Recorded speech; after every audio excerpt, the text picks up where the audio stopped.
Man, am I glad to see this little calf has got his legs working right finally. He's about to get shocked. He doesn't even know it. Yeah, this is the calf that had the bum leg. I'm gonna go back and show y'all some older footage of how his legs were working and let you know kind of what the vet had said about him. So we had this calf here. I just found it out in the field. It looks like it's about 8 or 10 hours old. It's nursed a couple of times, but if you look at his back right hoof, he is really struggling. He can't walk on the claw, so he can't get on top of the hoof itself. He just keeps walking on the knee. So I spent a little time watching him. His mother is a very, very good mother, so fortunately she is giving him a lot of her effort. She's circling him, she's staying by him, she's allowing him to nurse. So at least he's eating good, but he is not walking on his ankle. I've actually never seen this with one of our calves. I've seen kind of the opposite, where they got like weak pasterns, so they're just kind of walking like they're like hyperextending their ankle and walking real flat-footed looking.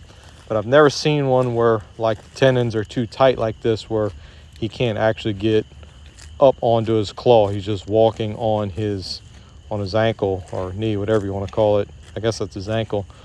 So I did call our vet, and the vet told me a couple of things we can try with this calf to get him working on his foot. So he said, like always, doing nothing is an option. You can just wait a couple of days and see if it just resolves itself. He may have just been contorted in the uterus and just might take a day to get his ankle going right. But more likely, he said, you need to get in there and do some stretches. He kind of explained to me how to stretch them, where basically you're almost trying to hyperextend that ankle. So you start working and bending it back, and then when he gets up on it, you just kind of pull backwards on his ankle to try to pull it into place and get those tendons stretched out.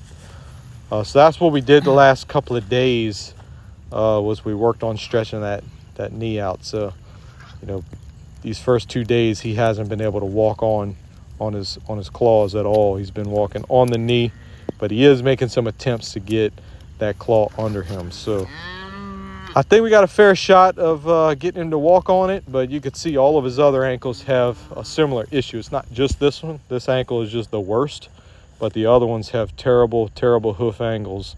So I'm not sure if we'll get it right or not. So this little calf we had born on Sunday on our farm. So he is, it's now Tuesday when I'm shooting this footage. So he's only a couple of 3 days old. If you look close, you could see this back right hoof right here. He's finally walking on top of his claw.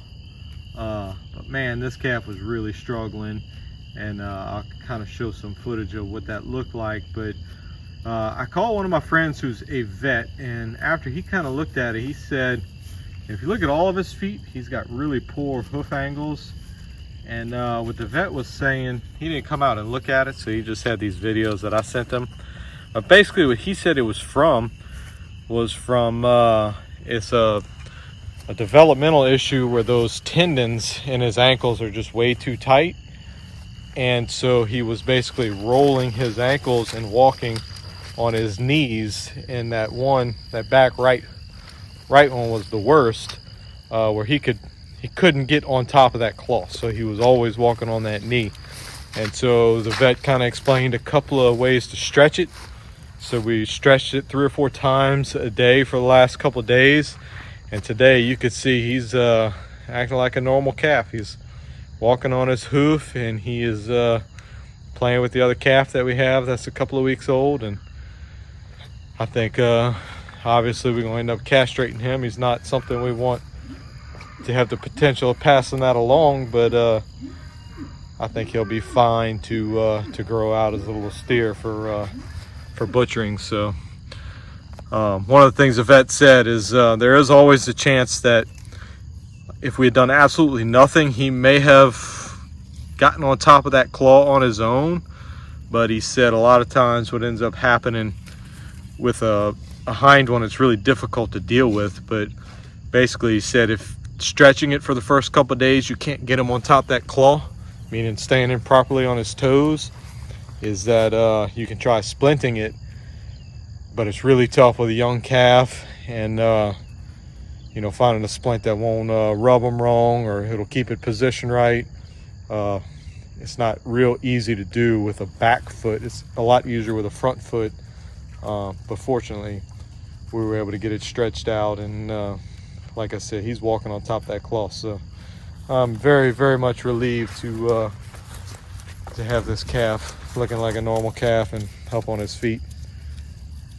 But man, 2 calves, 2 problems, one with the mama and one with the calf itself.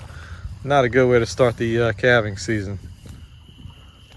So like I said, I've never seen this kind of issue with a calf and his ankles. We've had our fair share of problems, but this one's new to me.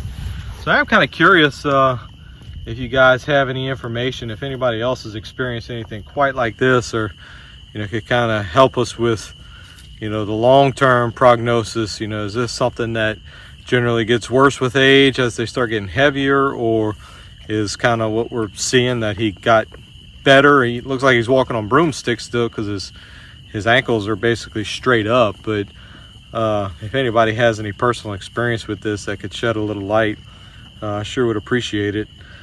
Our vet tended to think it was a genetic type issue, since it was with all the ankles. But you know, to me, I'm curious, is there some kind of mineral deficiency that might this might be an indicator of, or is it just one weird freak thing, and hopefully we don't see it in any other animals. But like I said, if anybody's got any additional info, I've never seen one like this, so I sure would like to hear any thoughts or comments.